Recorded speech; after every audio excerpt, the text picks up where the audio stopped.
ಹೇಳ್ಬಿಡ್ತೀನಿ. ಕ್ರಾಂತಿಕಾರಿಗಳನ್ನ ಸಂಭ್ರಮಿಸೋದು ಯಾರು? RSS ನವರೇ. ಭಗತ್ ಸಿಂಗ್ ಕುರಿತಂತೆ ಮಾತನಾಡೋದು ಯಾರು? ಸಂಘದವರು. ಚಂದ್ರಶೇಖರ್ ಆಜಾದ್ ಯಾರಿಗೆ ಗೊತ್ತು? ಸಂಘದವ್ರಿಗೆ ಗೊತ್ತು. ರಾಮ್ ಪ್ರಸಾದ್ ಬಿಸ್ಮಿಲ್ ಯಾರು ಮಾತಾಡ್ತಾರೆ? ಸಂಘದವ್ರು ಮಾತನಾಡ್ತಾರೆ. ಕಾಕೋರಿ ಕಾಂಡ ಅಂದ್ರೆ ಏನು ಅಂತ ಯಾರಿಗೆ ಗೊತ್ತು? ಕಾಂಗ್ರೆಸ್ನವ್ರಿಗೆ ಗೊತ್ತಾ? ಅದು ಸಂಘದವ್ರಿಗೆ ಗೊತ್ತು. ನೀವು ಯಾವುದೇ ಈ ದೇಶದಲ್ಲಿ ನಡೆದಂತ ಕ್ರಾಂತಿಕಾರಿಯ ಇತಿಹಾಸವನ್ನ ಯಾರು ತೆಗಿತಾರೆ ಅಂದ್ರೆ ಅದು ಸಂಘದವರೇ ತೆಗಿತಾರೆ. ಯಾಕೆ ಅಂತಂದ್ರೆ ಈ ರಾಷ್ಟ್ರದ ಸ್ವಾತಂತ್ರ್ಯದೊಂದಿಗೆ ಒಂದಾಗಿರುವಂತ ಹೆಮ್ಮೆ ಇರೋ ಕಾರಣಕ್ಕೋಸ್ಕರ. ಕಾಂಗ್ರೆಸ್ಸಿಗೆ ಅದು ಅರ್ಥ ಆಗೋದು ಕಷ್ಟ. ಯಾಕೆ ಅಂತಂದ್ರೆ ಅವ್ರ ಅಗತ್ಯ ಬಿದ್ದಾಗ ಬ್ರಿಟಿಷರ ಜೊತೆಗೆ ಹೇಗೆ ಸಂಧಾನ ಮಾಡ್ಕೋಬೇಕು ಅಂತ ಅವ್ರಿಗೆ ಗೊತ್ತಿತ್ತು. ಆ ಕಾರಣಕ್ಕೆ ಅವ್ರು ಪದೇ ಪದೇ ಕ್ಷಮಾಪಣೆ ಕೇಳಿದವರು ಯಾರು ಅಂತ ಸಾವರ್ಕರ್ ಕುರಿತಂತೆ ಕೈ ತೋರಿಸುವಂತ ಪ್ರಯತ್ನ ಮಾಡ್ತಾರೆ. ಆದರೆ ಗೊತ್ತಿರಲಿ, ಅವರದ್ದೇ ಲೀಡರ್ ಅಂತ ಯಾರು ಕರೆಸ್ಕೊಳ್ತಾರೋ ಜವಾಹರ್ಲಾಲ್ ನೆಹರು ನಭಾ ಜೈಲಿನಲ್ಲಿ 4 ದಿನ ಕಳಿಲಿಕ್ಕಾಗದೆ ಅವರಪ್ಪ ಜೈಲರಿಗೆ ಪತ್ರ ಬರೆದು ದಯಮಾಡಿ ನನ್ನ ಮಗನನ್ನು ಬಿಡಿ, ಇನ್ನು ಅವ್ನು ಬದುಕಿರೋವರೆಗೂ ಅಲ್ಲಿಗೆ ಬರೋದಿಲ್ಲ ಅಂತ ಕೇಳ್ಕೊಂಡಿದ್ದ. ಬ್ರಿಟಿಷರು ಬದುಕಿರೋವರೆಗೂ, ಬ್ರಿಟಿಷರು ಭಾರತದಲ್ಲಿರೋವರೆಗೂ ಅಲ್ಲಿ ಕಾಲಿಟ್ಟಿರಲಿಲ್ಲ ಜವಾಹರ್ಲಾಲ್ ನೆಹರು. ಇದು ಕ್ಷಮಾಪಣೆಯ ಮಾತಾ? ಕಾಂಗ್ರೆಸ್ನ ಪ್ರಾಬ್ಲಮ್ ಏನಿದೆ ಅಂತಂದ್ರೆ ಅವ್ರು ಏನೇನು ಆರೋಪ ಮಾಡ್ತಾರೋ ಆ ಆರೋಪವನ್ನೆಲ್ಲ ಉಲ್ಟಾ ಅವ್ರು ತಲೆ ಕಟ್ಟಲಿಕ್ಕೆ ಶುರು ಮಾಡಿದರೆ ಕಾಂಗ್ರೆಸ್ಸಿಗರು ತಲೆ ಎತ್ಕೊಂಡು ತಿರುಗಾಡ್ಲಿಕ್ಕೆ ಆಗದೆ ಇರುವಷ್ಟು ಕೊಳಕು ಕಾರ್ಯವನ್ನ ಈ 75 ವರ್ಷಗಳಲ್ಲಿ ಮತ್ತು ಅದಕ್ಕಿಂತಲೂ ಮುಂಚೆ ಮಾಡಿರೋದ್ರಿಂದ ಅವರು ಬಾಯಿ ಮುಚ್ಕೊಂಡಿದ್ರೆ ಅವ್ರಿಗೂ ಒಳ್ಳೇದು ಅಂತ ಅನ್ಸುತ್ತೆ ನಂಗೆ. ಸರಿ, ನೀವು ಕಾಂಗ್ರೆಸ್ ಬಗ್ಗೆ ಹೇಳ್ತಿದ್ರಿ. ಇದೇ ಕಾಂಗ್ರೆಸ್ನ ಈ ದಿನಮಾನದ ಆರೋಪಕ್ಕೆ ಬಂದ್ಬಿಡೋಣ. ಸೀದಾ ಪ್ರಿಯಾಂಕ್ ಖರ್ಗೆ ಅವರ ವಿಚಾರ. ಪ್ರಿಯಾಂಕ್ ಖರ್ಗೆ ಅವರು ಈ RSS ಕಾರ್ಯ ಚಟುವಟಿಕೆಗಳಿಗೆ ನಿರ್ಬಂಧ ಹೇರಬೇಕು ಅನ್ನೋ ಪತ್ರ ಬರೆದ ನಂತರದಲ್ಲಿ ಅವರಿಗೆ ಬರ್ತಾ ಇರುವ ಬೆದರಿಕೆ ಕರೆಗಳು, ಅದ್ರದ್ದೊಂದು ವಿಡಿಯೋ ಕೂಡ ರೆಕಾರ್ಡ್ ಮಾಡಿದ್ರು. ನೋಡಿ, ಇದೇನಾ RSS ಶಾಖೆಗಳಲ್ಲಿ ಕಲಿಸ್ಕೊಡುವ ಸಂಸ್ಕೃತಿ?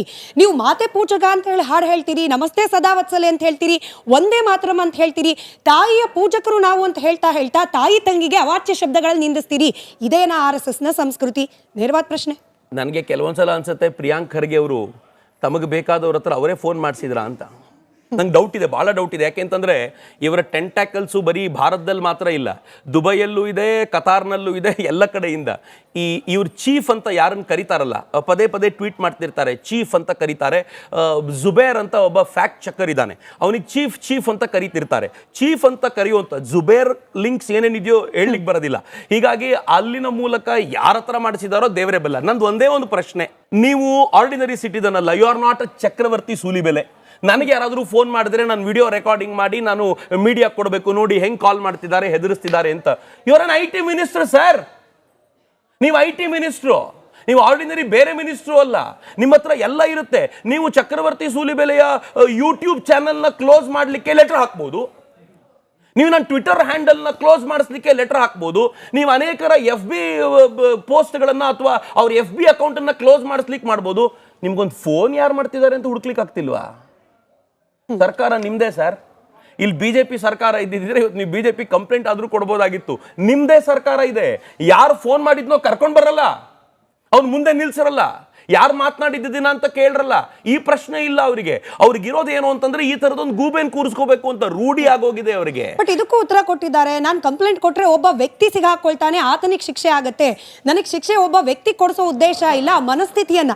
ಅವ್ರದೇ ಮಾತು ಸರ್. ಜನಕ್ಕೆ ನಗು ಬಂದ್ರೆ I can't help. Priyank Kharge ಅವ್ರದೇ ಹೇಳಿಕೆ ಇದು. ಅಲ್ಲ, ಜನ ನಕ್ಕು ಏನು ಅಂತ ಅರ್ಥ ಮಾಡಿಸಿದ್ರಲ್ಲ. ಪ್ರಿಯಾಂಕ್ ಖರ್ಗೆ ಇವತ್ತು ಕರ್ನಾಟಕದಲ್ಲಿ ಲಾಫಿಂಗ್ ಸ್ಟಾಕ್. ನಾನು ಉತ್ತರ ಕೂಡ ಕೊಡೋದಿಲ್ಲ ಪ್ರಿಯಾಂಕ್ ಖರ್ಗೆಗೆ. ಯಾಕೆ ಅಂತಂದ್ರೆ ಒಂದು ಲಾಫಿಂಗ್ ಸ್ಟಾಕ್. ಅವ್ರು ನಾನೇ ಹೇಳ್ತೀನಲ್ಲ, ಆಯ್ತು ನೀನು ನನ್ಗೆ ಉತ್ತರ ಕಳಿಸ್ಬೇಕು ಅಂತ ಒಂದು ಭಾಷಣದಲ್ಲಿ ನಾನು ಮಾತನಾಡ್ತಾ ಇರಬೇಕಾದ್ರೆ ಅಯೋಗ್ಯ ಅಂತ ಪದ ಬಳಸಿದೆ.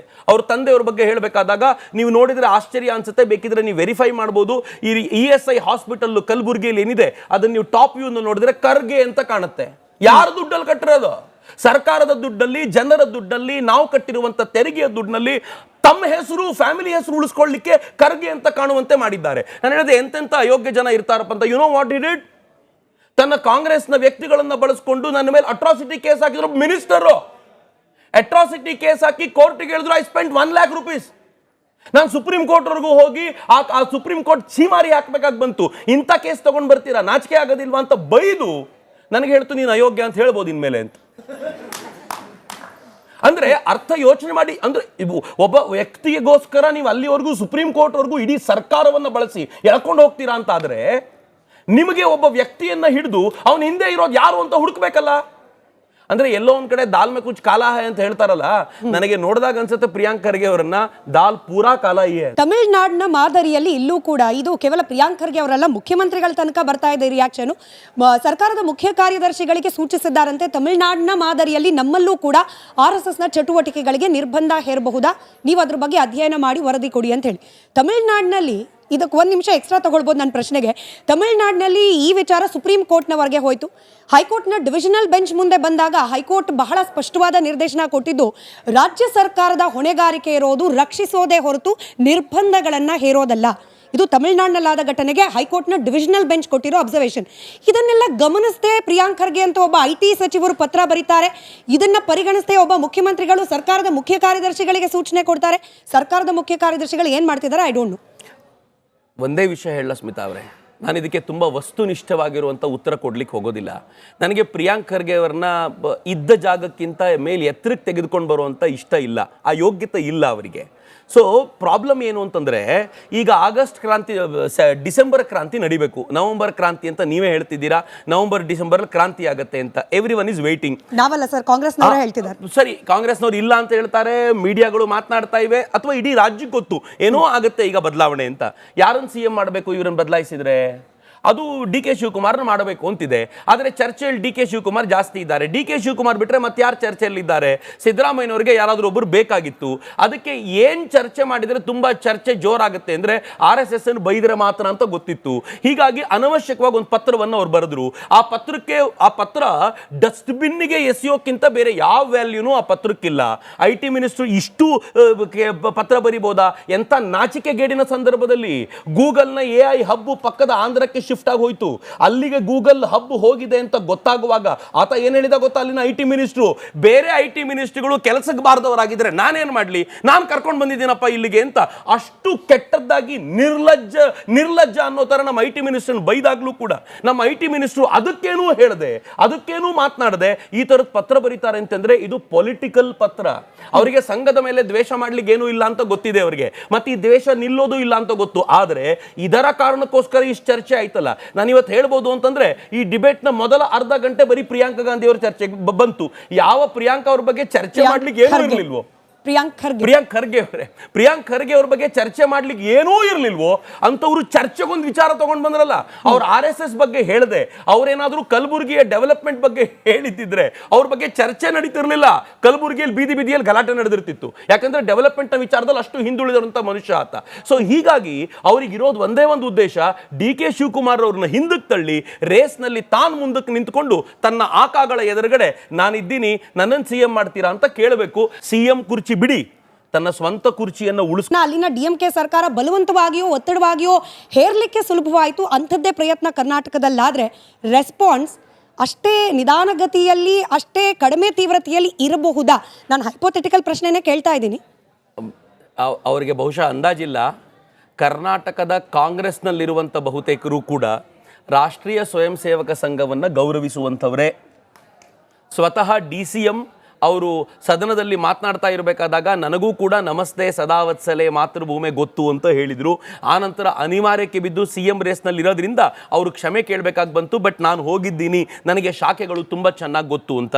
ಮತ್ತು ಅನೇಕ ಬಾರಿ ಅವರು ಸಂಘದವರೊಂದಿಗೆ ಕೆಲಸ ಮಾಡಿರೋದ್ರಿಂದ ಭಿನ್ನ ಭಿನ್ನ ಕಾಲಘಟ್ಟದಲ್ಲಿ ಮತ್ತು ಅಧಿಕಾರದಲ್ಲಿ ಭಾಜಪ ಇದ್ದಿದ್ದರಿಂದ ಸಹಜವಾಗಿ ಎಲ್ಲ ಪಕ್ಷಗಳು ಸಂಘವನ್ನು ಹತ್ತಿರದಿಂದ ನೋಡಿವೆ. ಹೀಗಾಗಿ ಯಾರು ಸಂಘವನ್ನು ವಿರೋಧಿಸಲಾರರು. ಬ್ಯಾನ್ ಮಾಡಿದರೆ ಏನಾಗುತ್ತೆ ಅಂತ I challenge him, open challenge, ban ಮಾಡಿ.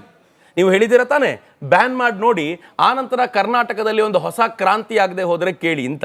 ನಿಮ್ಗೊಂದು ಇನ್ನೊಂದು 2.5-3 ವರ್ಷ ಬಾಕಿ ಇತ್ತು, ಅದು ಬಹಳ ಬೇಗ ಮುಗಿಬೇಕು ಅಂತಂದ್ರೆ ಬ್ಯಾನ್ ಮಾಡಿ ನೋಡಿ, ಉಳಿದಿದ್ದೀನಿ ಹೇಳಬಲ್ಲೆ ಅಂತ. ಯಾರ ಮನಸ್ಸಿನಲ್ಲಿ ಏನಿದೆ ಅಂತ ಹೊರಗೆ ಬರೋದು ಆವಾಗಲೇ. ನೀವು ಯಾವಾಗ ಹರಿಯೋ ನೀರಿಗೆ ತಡೆ ಒಡ್ಡುತ್ತೀರಾ, ನಿಜವಾದ ಕರೆಂಟ್ ಏನು ಅಂತ ಆವಾಗ ಗೊತ್ತಾಗುತ್ತೆ. ಆ ಕರೆಂಟ್ ಏನು ಅಂತ ಅರ್ಥ ಆಗುತ್ತೆ. ಸುಮ್ಮನೆ ಪತ್ರ ಯಾಕೆ ಬರಿತೀರಾ? CM ಅದಕ್ಕೆ ಉತ್ತರ ಬರದೆ ಏನು ಉಪಯೋಗ? ಈ ಚಾಲೆಂಜ್ ಅಲ್ಲ. ಬ್ಯಾನ್ ಮಾಡಿ, ಬ್ಯಾನ್ ಮಾಡಿದ ನಂತರ ನೋಡೋಣ. ಯಾಕಂದ್ರೆ ಅವರಿಗೂ ಗೊತ್ತಿದೆ ಬ್ಯಾನ್ ಮಾಡಿದ ರಿಪರ್ಕರ್ಷನ್ ಏನಾಗುತ್ತೆ ಅಂತ ಗೊತ್ತು. ಹೆಚ್ಚಂದ್ರೆ ನೀವು ಅಫ್ಕೋರ್ಸ್ ಉತ್ತರ ಪ್ರದೇಶದ ಎಲೆಕ್ಷನ್ ಬೇರೆ ಇರೋದ್ರಿಂದ ನೀವು ಬ್ಯಾನ್ ಮಾಡಿದ್ರೆ ಉತ್ತರ ಪ್ರದೇಶದಲ್ಲಿ ಭಾಜಪಕ್ಕೆ ಇನ್ನೂ ಲಾಭ ಆಗುತ್ತೆ. ಇದನ್ನಿಟ್ಟುಕೊಂಡೇ ಊರು ತುಂಬ ಅಲ್ಲಿ ತಿರುಗಾಡ್ಲಿಕ್ಕೆ ಸಾಧ್ಯ ಆಗುತ್ತೆ. ಚಾಲೆಂಜ್ ತಗೊಳ್ರಲ್ಲ, ಸುಮ್ಮನೆ ಪತ್ರ ಬರೆದು ನೀವು ಇದನ್ನು ಮಾತಾಡ್ತಾ ಇರೋದ್ರಿಂದ ಏನು ಉಪಯೋಗ? ಇದನ್ನೊಂದು ಚಾಲೆಂಜ್ ತಗೊಳ್ಳಿ. ಆನಂತರ ರಾಹುಲ್ ಗಾಂಧಿ ಇದಕ್ಕೆ ಹೆಂಗ್ ರಿಯಾಕ್ಟ್ ಮಾಡ್ತಾರೆ ನೋಡಿ. ಯಾಕೆ ಬ್ಯಾನ್ ಮಾಡಬೇಕು ಅನ್ನೋದಕ್ಕೆ ಪೂರಕವಾಗಿ ಹರಿಪ್ರಸಾದ್ ಅವರು ಮಾತನಾಡ್ತಾ ಹೇಳ್ತಾ ಇದ್ರು, ತಾಲಿಬಾನಿ ಮನಸ್ಥಿತಿಯವರು, RSSನವರು.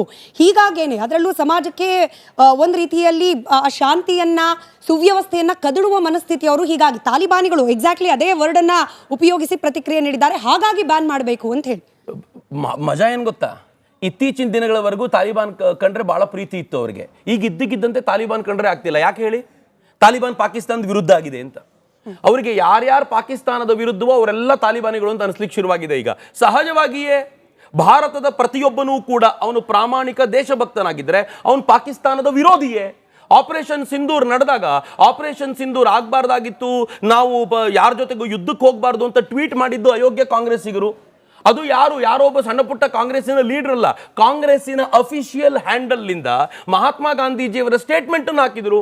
ಜನ ಎಲ್ಲ ವಿರೋಧಿಸಿದಾಗ, ಕಾಂಗ್ರೆಸ್ಸಿಗರು ಸೇರಿದಂತೆ ವಿರೋಧಿಸಿದಾಗ ಅನಿವಾರ್ಯವಾಗಿ ಡಿಲೀಟ್ ಮಾಡಬೇಕಾಗಿ ಬಂತು. ಅಂದ್ರೆ ತಾಲಿಬಾನಿ ಮನಸ್ಥಿತಿ ಯಾರ್ದು?